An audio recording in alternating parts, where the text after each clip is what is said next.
Hey,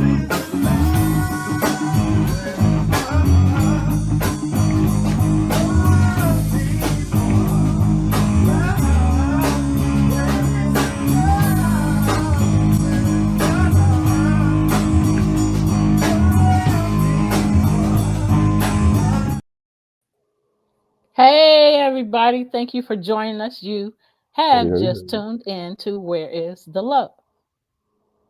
I am one of the hosts. I am Stephanie Hockenhall. Joining me is my handsome, wonderful son. Introduce yourself. Hello there.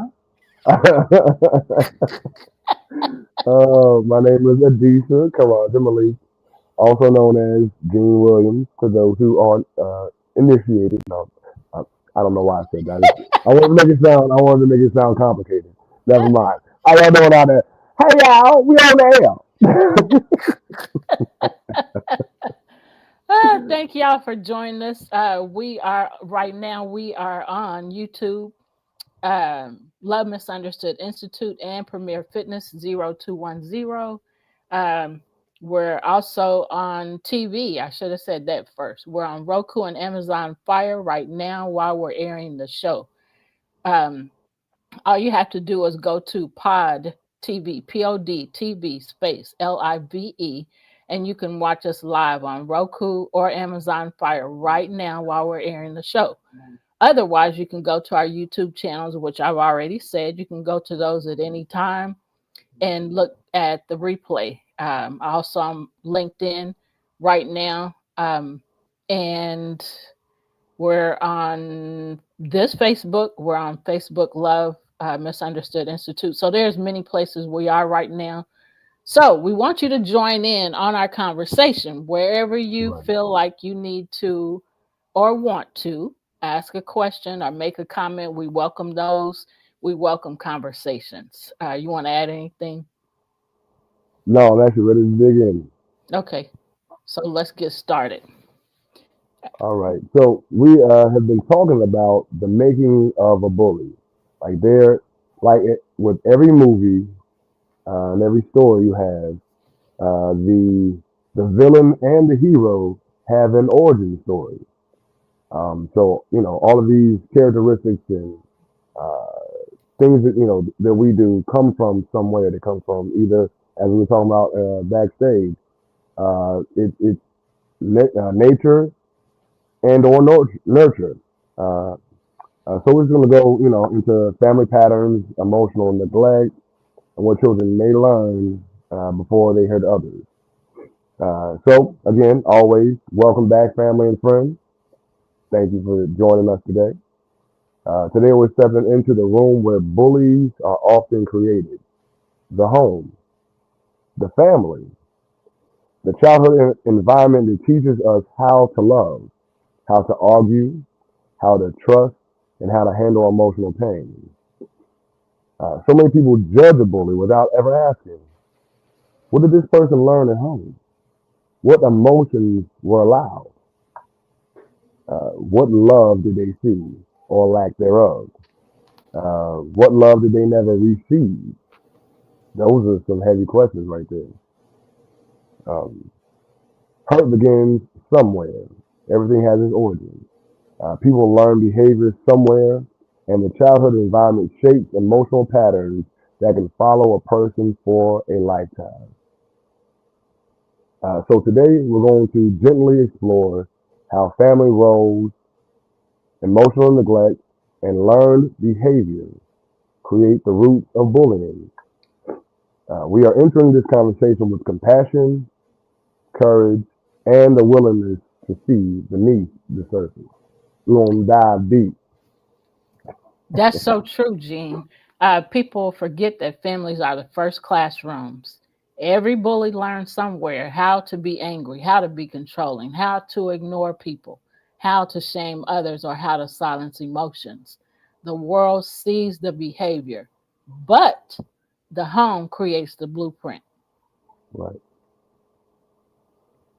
All right. So again, uh, before somebody becomes a bully, they were a child learning how to survive the environment. Every single home teaches emotional lessons. even when nobody says a word. Children are very observant. They Yeah. pay attention to everything you say and you do. And 9.9 times out of 10, they're gonna do what you do as opposed to what you say. So the home teaches how to communicate. It teaches how to express feelings, how to handle conflict, and that's a major one. How to deal with disappointment, how to ask for help, and how to show vulnerability. And some homes teach people to abandon their skills completely. Yeah, and kids also learn emotionally how to what emotions are allowed and what emotions are not allowed in the Right. home. So here's a story. I want to share a story with you. Um, there was a family that looked perfect on the outside. Probably see a lot of those. It was a quiet home, two parents, good jobs, respectable image, but emotionally, that house was cold. Nobody hugged, nobody apologized, nobody said, I'm hurt. Nobody talked about feelings. The children learned to suppress emotions.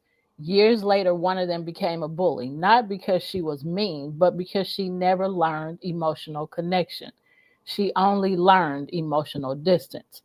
Now, I want to Hmm. add to this story because I know of a family that experienced some of this, not all of this, but I am quite aware of a family that taught their kids to suppress their emotions. They weren't allowed to cry. They weren't allowed to show emotion or talk about.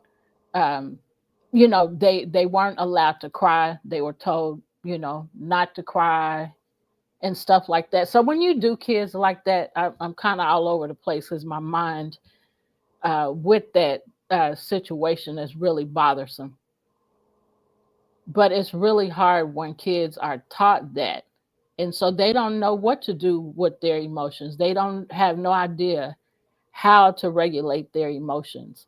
And that can be very disturbing. And so this particular family that I'm talking about, I see right now, when they were younger, that's how they were taught. And so right now, they don't really know how to deal with their emotions. And so they're struggling emotionally, and they're struggling in a lot of ways to be able to deal with those things. And so they spend a lot of time in the flight, fright, or freeze. Um, what is it called? Situation. Mindset. I know what you're talking about. Yeah. Yeah. And so it's so hard to watch that. Um, and so, when it comes to seeing stuff like that, you have to, if when you love people, you find ways to figure out how to show them love and to express to them and show them another side of life. This is not the only way of life. And I'm sorry that you experience life that way. And I say that quite a bit to the people, because it's really hurtful to see that that is how, they were raised. And we're all raised different. We all experience different things. But it's so important. I'll say this and then I'll leave it alone. It's so important to learn how to deal with your emotions and how to regulate your emotions, to acknowledge your emotions. And we've said so much of this on so many of our shows already.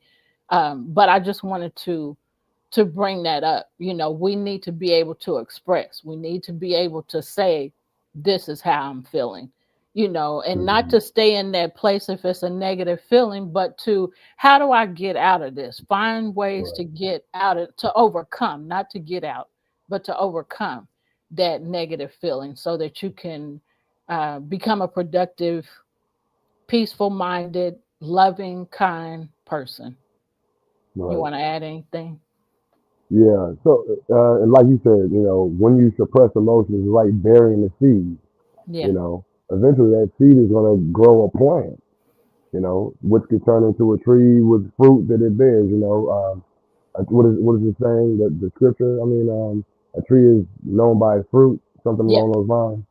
Yep. Yeah. That's what it says. So so you bury negative emotions, and you're gonna have negative uh, manifestations of those Yep. emotions, uh, and they're not gonna be in your control. Yep. When you're given the tools to help constructively and healthily process emotions and process the vulnerability of them, then you're able to work through them and move on to better mindset, better position emotionally and mentally. But when you are not taught how to deal with emotions, they you tend to lash out. Often people go into reclusivity. They have a hard time having healthy relationships. Yep. You know, they tend to, and I was having a conversation like this earlier this week. We tend to repeat the relationships that we had growing up. Yep. We often, as children, marry a person who's like a version of our parents, you Yep. know, or someone that we were around all the time. If you were around your grandmother all the time, you have a person, who's like that. It's like we repeat cycles. Everyone Yep. has patterns, and patterns are things that we find comfort in, Yep. whether they're a healthy thing or not. You ever notice how people have destructive patterns Yep. and then but it's like they're used to it. They're so Yeah. used to it when you try to change it, it's like Yeah. they freak out. Oh Yep. my, Yeah. and that's the reality. Like we are often the patterns that we do unconsciously. Yeah. So Yeah. And I do want to add, there's always something you can do to help somebody. And so, I pray a lot. I say that a lot because I do. And so in prayer, something that came to me to help this family that I'm talking about is to start sending them affirmations every day. And so mhm, I just started yesterday, but I talked about it 2 days before and said, hey, this is what I'm going to start doing. mhm, And before I started doing that, I was talking about the importance of and the value in affirming yourself so that you're not having those negative feelings. But I see a lot of isolation also mhm, in them, and so that's why I started the affirmations. And so there's always a way you can help, whether it's just saying something positive. And for me, I do a lot of affirmations. I have affirmation books, one that I self-published already. Another one I have done, I haven't self-published it, but that's just something, a way of me helping and being able to help people build their self-confidence. And so not only did I do that for them, but I'm practicing them myself. So I have my mhm. own self-affirmations that I'm doing daily to help build my confidence as well. So I just Yeah. wanted to add that. And another gift you can give as a person, I mean, I'm talking about you as understood or universal, but you can also be an active listener.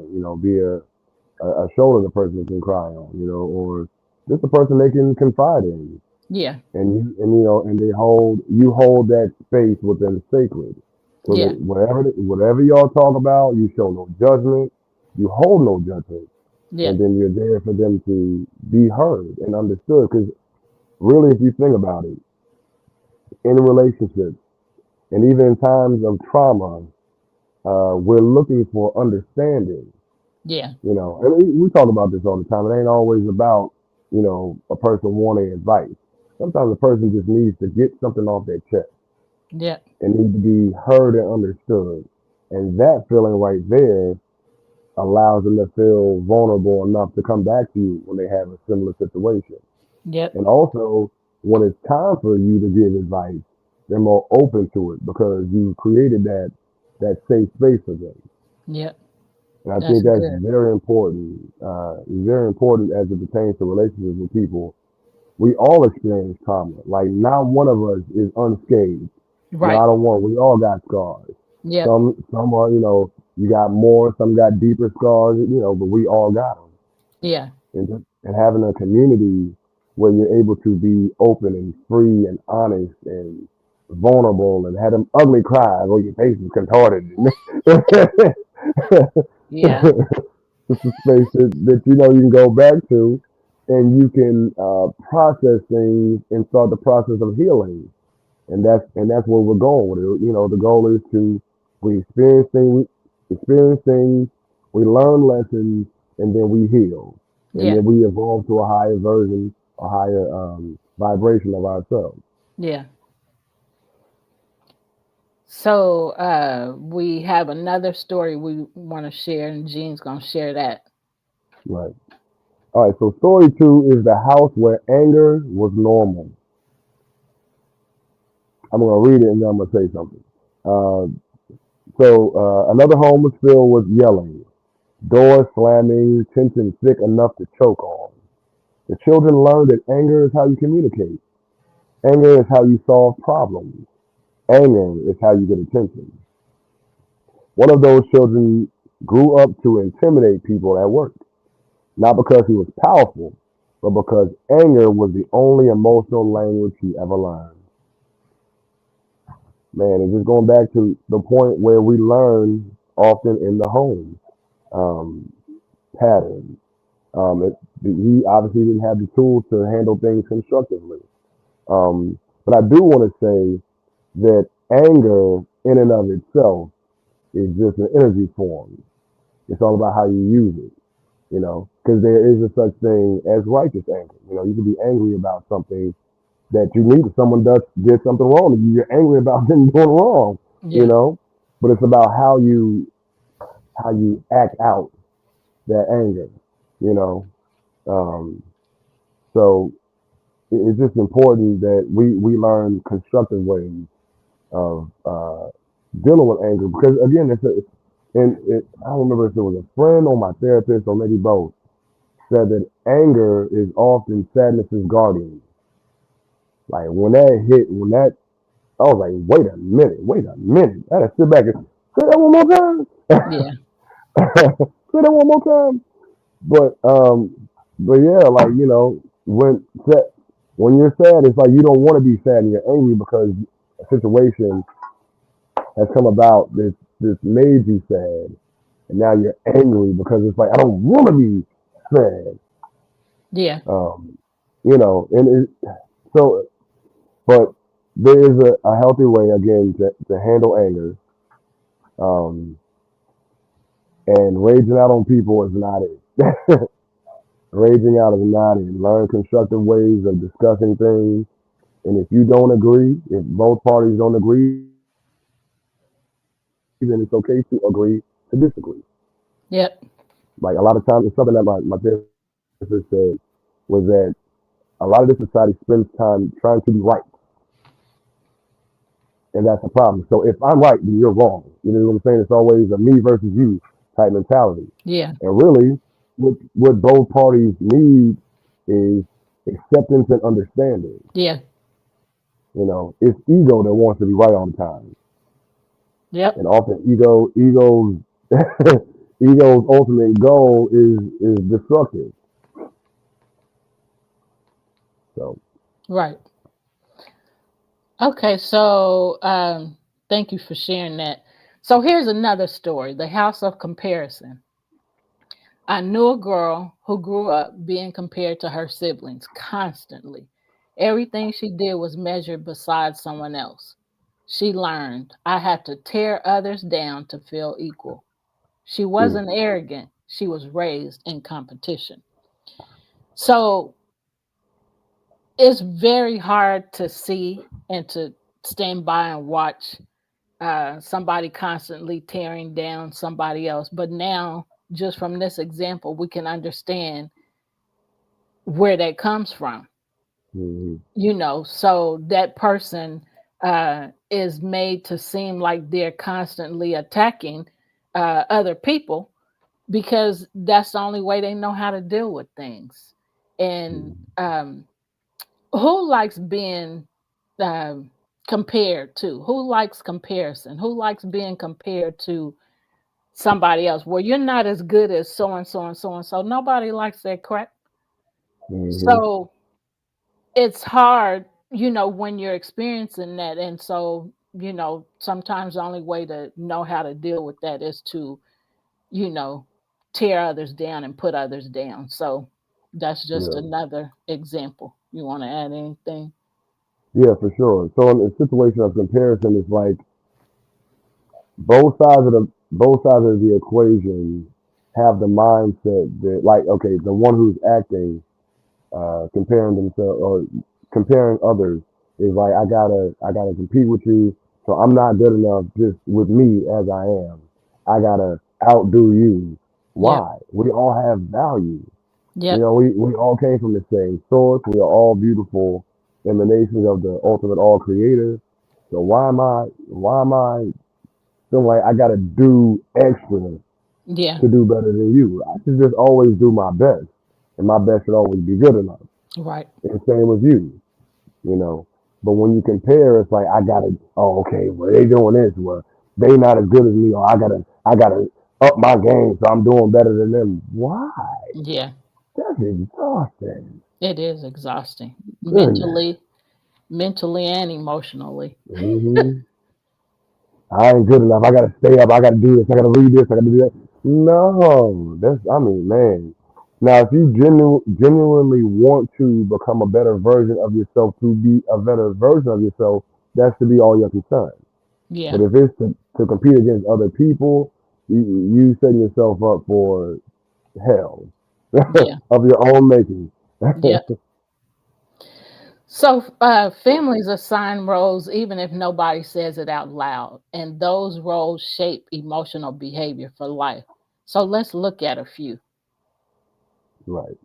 All right. So role one, the tough, the tough child. The child who is told you're strong, you don't need help. Stop crying. You're the protector. Yeah. This child learns that tenderness is weakness.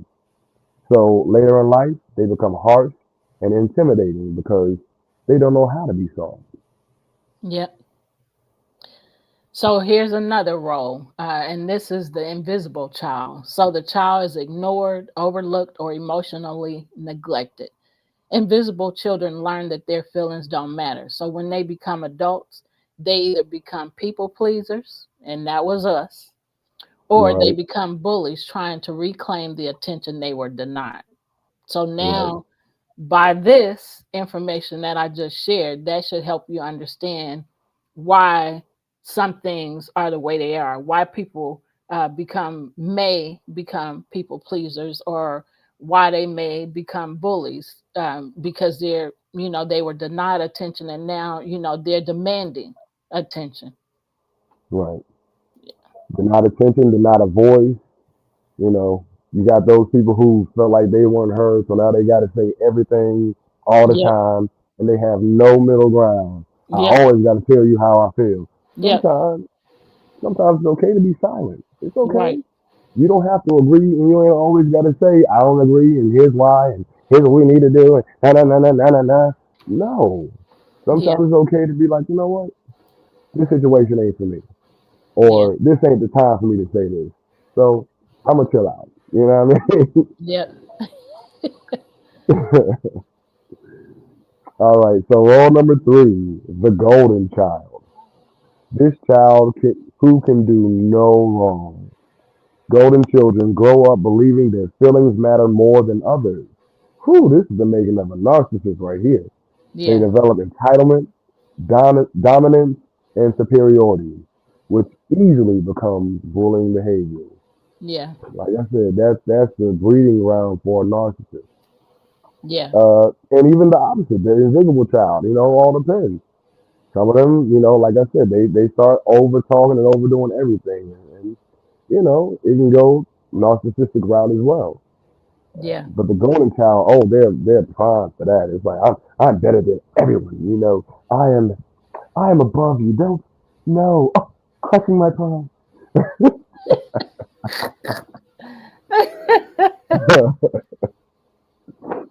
Oh Okay, man. so then there's the perfection child, and this child is expected to excel at everything. No room for Hmm. error, no room for softness, no room for being human.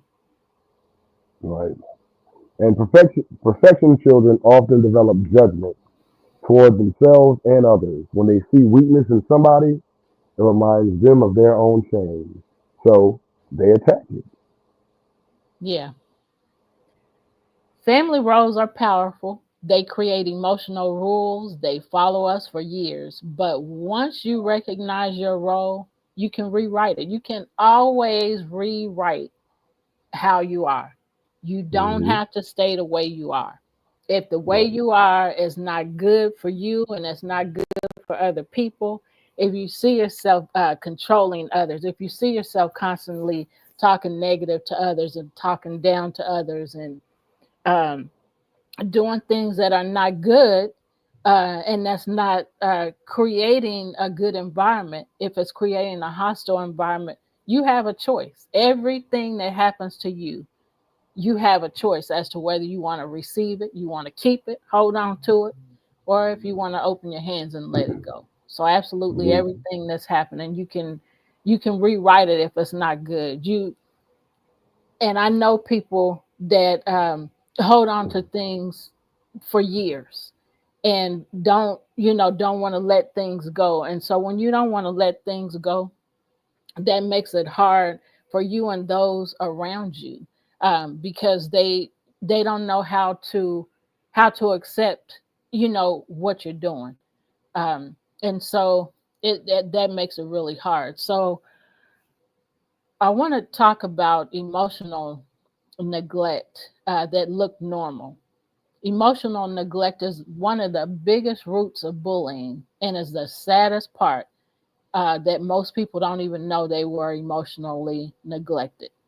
Because emotional neglect does not always look abusive, it looks like no hugs, no affection, no comfort, no praise, no conversations about feelings, no apologies, no emotional safety.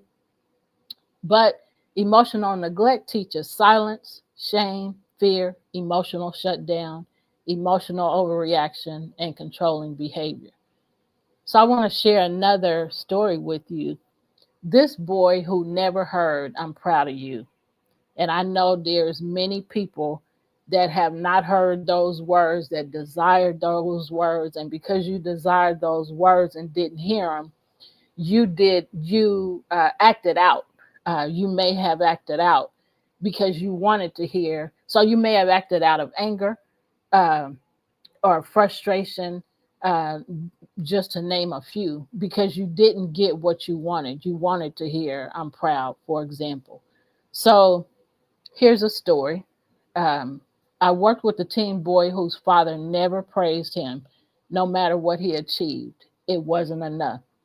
So the boy turned to bullying other kids who got positive attention. So that's acting out of jealousy. He wasn't trying to be cruel, he was jealous of the love he never received. And that happens. Here's another story: the girl who learned love through criticism. Okay.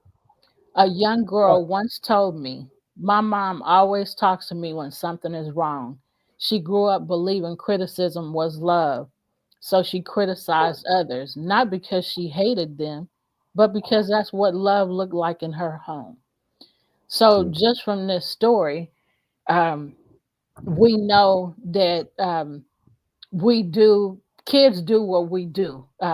We say this ain't good, or this is not good, or we shouldn't do this or shouldn't do that. But if we're doing it, then that's what they act out. That's what they do. So they do. We know, we've heard kids do what we do, not what we say. It's true. So that's just another example of that. All right. Uh, you want to add anything? No, actually, ready for the next portion. Okay, go ahead. All right. So we'll discuss how generational trauma creates bullies before they even know it. So uh, trauma point number one: children copy what you just said. Children copy what they see. If a child sees yelling, they learn yelling. If a child sees silence, they learn silence. If a child sees manipulation, they learn manipulation. If a child sees kindness, they learn kindness. Children imitate emotional energy like mirrors. Yep. And we were also discussing on in the backstage before we started. Um, it goes one or two ways, generally speaking. If a child sees yelling, they either become the yeller or they are the ones who emotionally withdraw Yeah. when yelling happens. They see silence. They may either be the silent person or the one who's, you Yeah. know. So, again, the nature and nurture thing, we all have natural personalities. We look at some of the things our parents have done and I don't like that and I don't want to be like that. So I'm going to do, it's generally the polar opposite.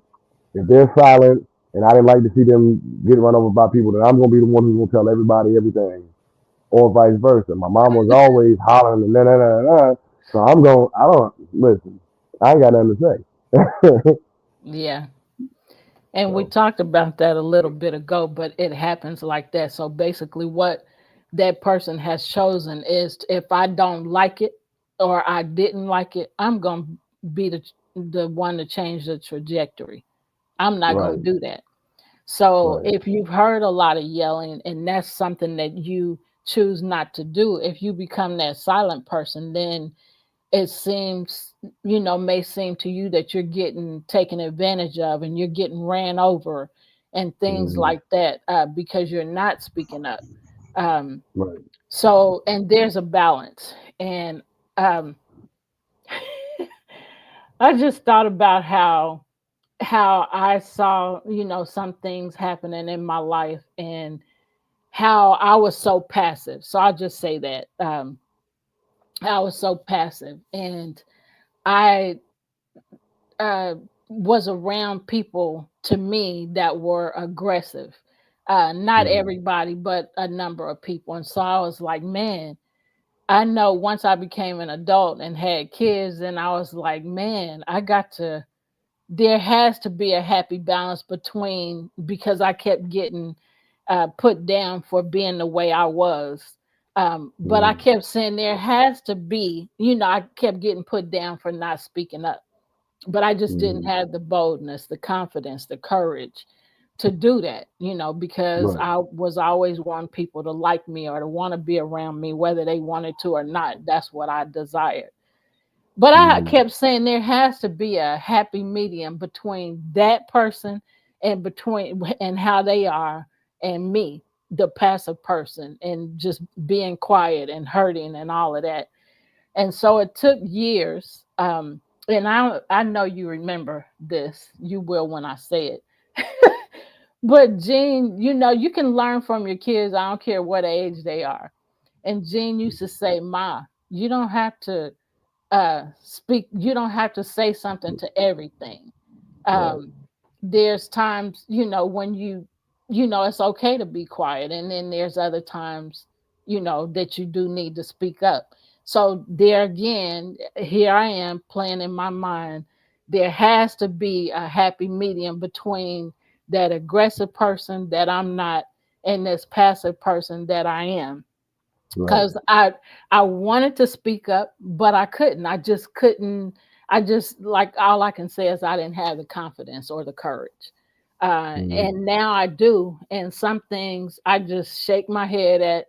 Sometimes there's no response at all. I'm not saying nothing. Right. But I don't feel that sadness, um, Right. and that discouragement that I felt back then when I wasn't responding. It's like, man, you ain't, and I'm saying this, but Hmm. this is what I say to myself, man, you ain't talking about nothing, and it don't mean it's a man. I'm just saying that's how Right. I respond to it, to calm down or to not react, you Right. know, to some things. Everything don't need a response. Everything don't need to be reacted to. Um, Right. and that reacting is what tear things down, Right. So especially if it's a negative reaction. So A lot of times that's what I just say. I just be like, that ain't they ain't talking about nothing. Right. And it's not like I don't care because I do. It's like I'm not letting that get to me. Your what you said or what how you're reacting to me. I'm not Hmm. gonna let that how people say rent space in my head. I'm Right. not letting it Right. happen. Live rent free. Yeah. Yeah. Yeah. So you want to add something? I just kind of Yeah. went Yeah. on a rant. I was gonna even go even a little deeper. Like in the times that you have to react, you have to speak up. There's levels to that. Yeah. You don't need to go from quiet to You can be like, hey, listen, I'm not cool with that. Please stop. Yeah. That's a very calm way of putting the wall up, like the brick wall you got behind you. You putting up a brick wall, like, hey, player, that ain't gonna fly. We're Yeah. not doing that, Yeah. you know.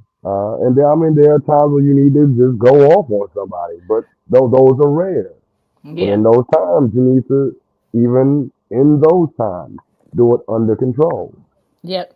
Because you start going off and start throwing hands for no reason, you going to jail. I'm just saying there's consequences to every action. Yep. So there's levels, man. Right thinking and Yeah. balanced judgment. You know, Yeah. sometimes And you don't have to say nothing. I ain't got nothing. You know what, plan? You do what you gonna do. I'm gonna be yep. over here. When you get done with that, we'll talk again. Yeah. Yeah. So when you said you go from, I don't remember how you said it, but it made me think of going from 0 to 100 real quick. Real quick.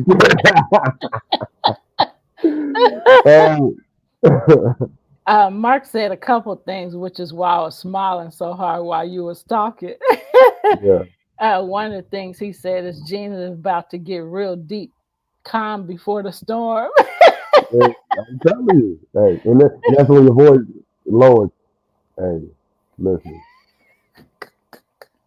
no. Yeah. It's like you get super calm. It's like you might want to leave that person alone. Yeah. I heard this chick where I worked a few years back. She used to say, I don't know what you was thinking, but this ain't that. Right, So that makes me think of that too. And so Mark also says sometimes you need to go into that inner peace zone. That is definitely where you need to yep, be before you right, respond or react to something hmm, that is so unimportant. right, Somebody trying to raise your blood pressure, so to speak, or right, somebody trying to get a rise out of you is another way right, to say it. And so Mark said, "You do you." right. And he also said, Gene, the NASCAR driver. He was to 100. But yeah, so going back to what you were saying. Shoot, dang, what was right before his last statement? Going, he said, you're about to get real deep. I don't remember. I'm sorry. Mm, mm. So let's It'll just come go back to to the me. next one. Yeah, they'll Right, come back. Uh, right. inner peace zone. Was that it? What is that? That's all right. It'll come Mm, back. right, Mark says sometimes you need to go into the inner peace zone. yeah, So let's just go to the next part. It'll come back. right. All right, so Most bu- again, children imitate emotional energy like mirrors, and that alone changes everything. Most bullies learn to hurt others by watching it happen in their home. yeah. They didn't choose the behavior. They absorbed it. Y'all hear that? They absorbed it. They Right. did what they saw. They Right. mimicked what they saw. They mimicked what they heard. They absorbed it. So when we think we're being, how people say, uh, what is it? Oh shoot. Um, A I'm victim of my environment. no, some about being 100. Uh, Just be, um, how people say that all the time. I'm just being 100. I'm So keeping it real. yeah, That those two things, I'm being Mm-hmm. 100 and I'm just keeping it real.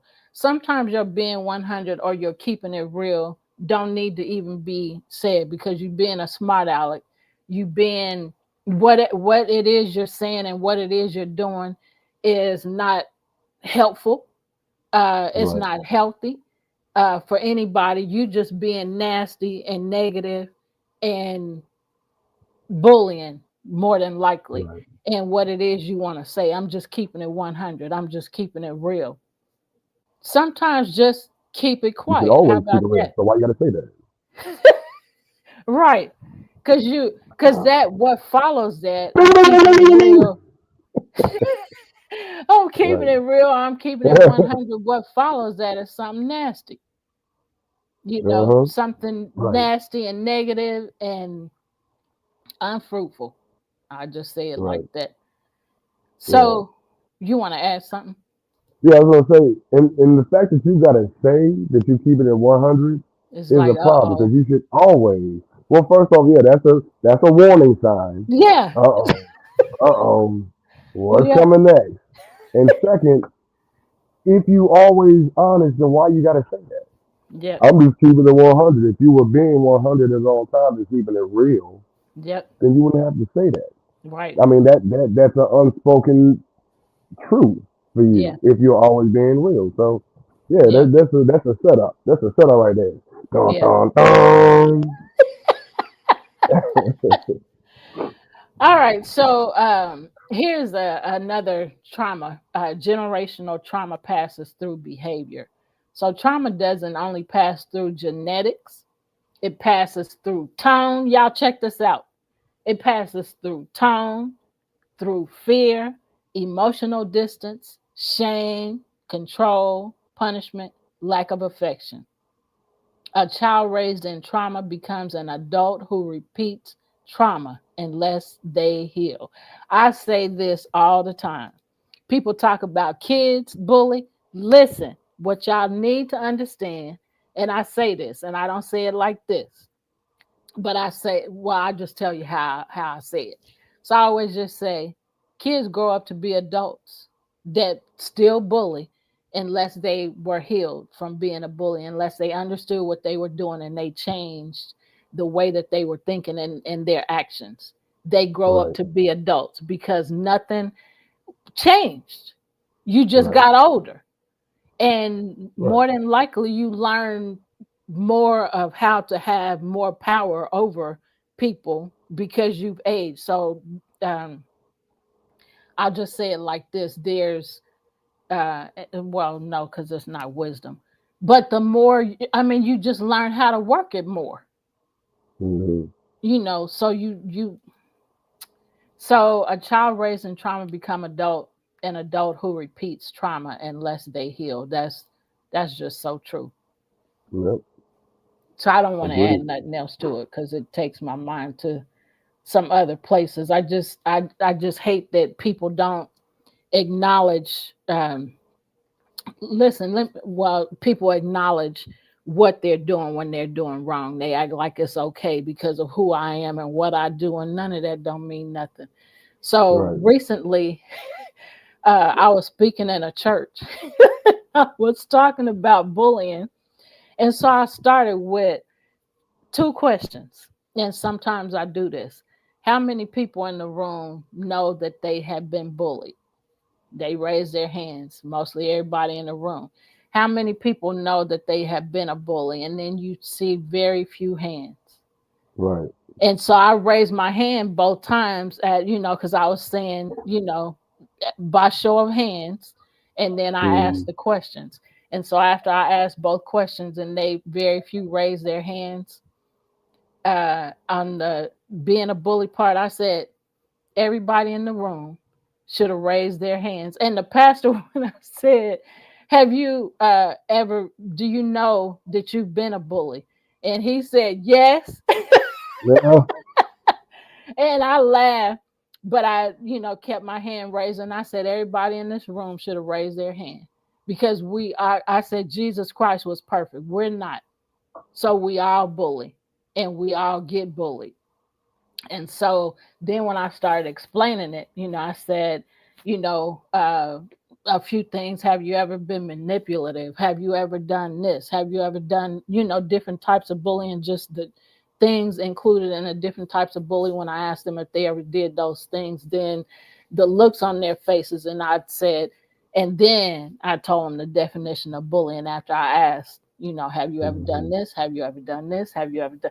Yeah. So uh, I said that to say that adults need to acknowledge the fact that we're not perfect. Right. Like we've said many times before, Gina and I, educate about this. We've learned a lot about it, but that don't mean that we don't bully. Um, that's not what we choose to do. So we acknowledge what we're doing. Oh, shoot, I'm doing this. This ain't what I want to do. This ain't cool. And Right. then you change it because we're not going to walk around in this world and be perfect because we're not Right. perfect people. Period. Nobody's perfect. If you think you're perfect, you'll lie and the truth Right. ain't in you. So, At all. Ain't no truthing. Ain't no truth. right. So go ahead with the next part unless you want to add something. Got you. So a child can inherit emotional wounds that they never asked for. That makes me see bullies differently because they are carrying pain that started long before them. Yep. And how I like to talk about, cellular memory and whatnot. Um, we even have like the seeds of whatever our parents' personality is in our environment in us as we are being formed in the womb. Yep. The cellular information that our parents are, or the things that our parents are experiencing while we are in the conception stage are passed down to us. Yep. And also, not only our direct parents, but our ancestry. You know, Genetics. we, right, through our genetics.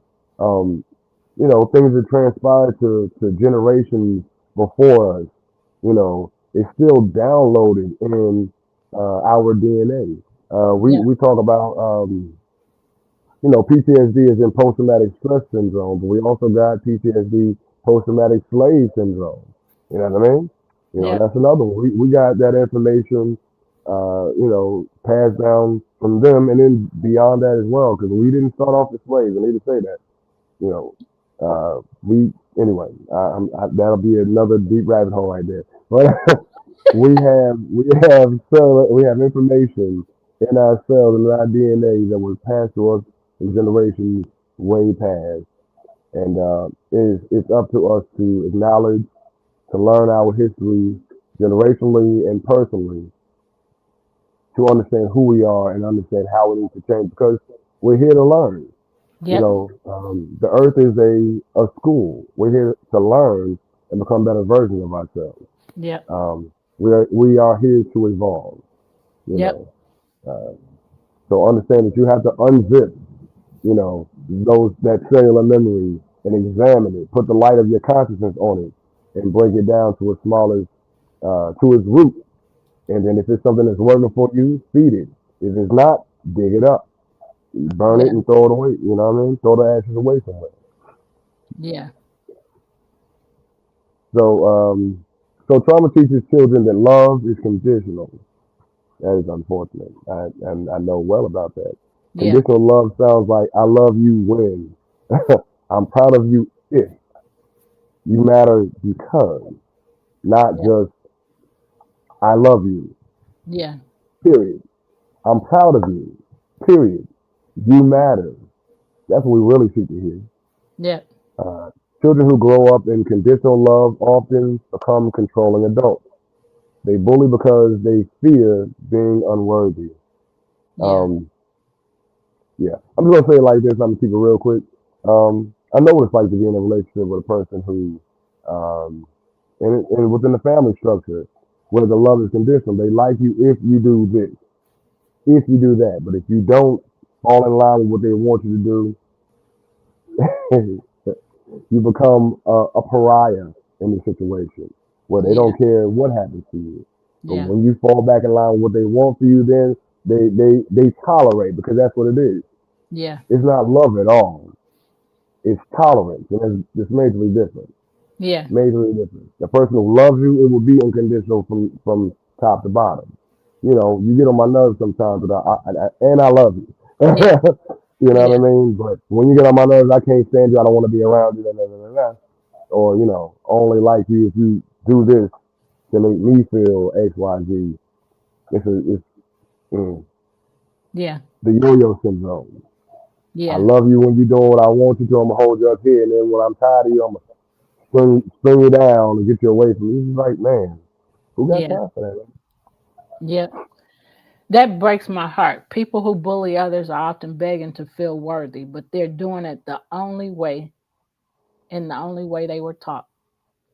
Right, And so different things can happen um, in your life. You know, maybe you give, you know, that person some extra attention and you don't want that person, you know, it goes back to the people pleaser. You don't want that person, you know, a particular person to be upset with you. And so when, you know, you deny them of something and they get upset, then you give in, you know, you may give in because you don't want that person, you know, mad at you.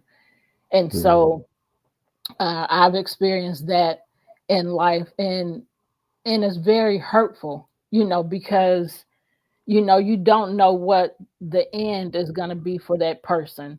So you know when that person, you know, really rejects you on a continual basis, then that's very hurtful. Um, but you know you didn't know this was going to be the result. I mean you're going to constantly reject me, you know, uh, because I don't do what you want me to do. And so that Right, can be very hurtful for the person on the other end, which goes back to what you were saying. I love you if, or I love you when, I'm proud of you if, you matter because, you know, all of that stuff is very hurtful. right. You want to add anything? I'm sorry, I was distracted by that. Like, what is that? Um, no, it's just important, man. It's very hurtful and very manipulative. You know, that's the start of again narcissistic abuse. You know, I love you when. You know, I'm proud of you if. You know, these things are again conditional, Yeah, based upon a certain condition. If you're not doing this, then I'm not proud of you. I don't love you if you're not doing this. So again, that's not love. That's manipulation. yeah, You know, um, but I think it's important that we take a moment to reflect. Um, so everyone, take a seat back in your chair. Take a deep breath. I'm going to ask you a few questions. So the first question would be, what emotional patterns did your family teach you? I think that's important. This is like your personal homework to do yeah. in your head, and if you want to write it down, pretty sure my beautiful mom will, have the questions in the we call it the comments, so that you have Comments. Yeah. a chance to write them out. Second question is, were you the tough child, the invisible child, the golden child, or the perfection child? Um, what emotional needs did you have that were unmet? Um, what behavior did you inherit that you no longer want? Because remember, you have the power to change whatever's going on in your life. Yep. You have the conscious choice. Yep. And last but not least, what cycle are you ready to break? Yep. And you don't have to judge your answers, just acknowledge them. That's where healing begins. So the thing is to give away what it is you don't want, and to make a choice. I don't want it, and then choose to change it, and then to go in a different direction, in a more healthy direction, in a peaceful, loving, kind direction, to change the trajectory of what your experience was, so that you can overcome it. You know. So Um, go ahead. All right, so I want to have us do a quick grounding exercise. I think grounding is important. So first, I want you to close your eyes, put your hand over your chest, over your heart. I want you to take a deep inhale through your nose and exhale out of your mouth, and then say gently, aloud, or even in silence, I am worthy of emotional safety. I am worthy of emotional safety. I can break the patterns I was taught. I can break the patterns I was taught. I am healing myself and my future. I am healing myself and my future.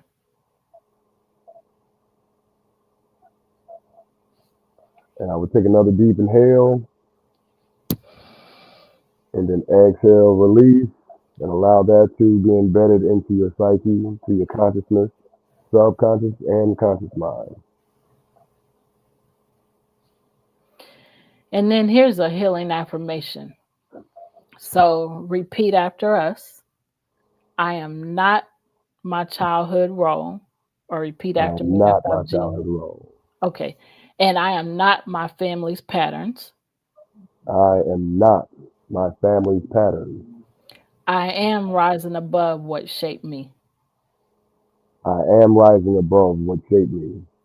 I am learning new ways to love.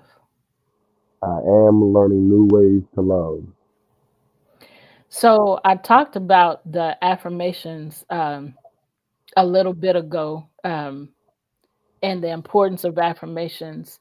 And so that's what we just did. So if you um, choose and you keep saying things, the more you say things, the more you believe it, whether it's negative or positive. So it's up to you what you believe. It's up to you what you speak or what you allow to be spoken over you. Right. Yeah, something Nana used to say to me all the time. It's not what they call you, it's what you agree to. Yeah. Yeah. All right, so here's a weekly challenge I want you all to allow yourself to step into. Because we are, again, here to help facilitate healing by giving you all the tools. So here are some things that you can do this week. I want you to write down these things. The emotional pattern you inherited, the new pattern that you want to create, and then place it somewhere where you can see it, because healing is a choice one step at a time. You can write this affirmation down on a sticky note. I do that all the time. Write it down on a sticky note. You can put it in your doorway, or you can put it on your mirror. We all go to the mirror to clean our faces and whatnot when we wake up. Read that affirmation to yourself 3 to 5 times, you know, while taking those deep breaths. Um, and repeat those cycles and refresh your conscious mind about this is the direction I'm moving in. So moving consciously. Yep. So, family and friends, today we looked into the home, into the roots, into the emotional systems that shaped who we became.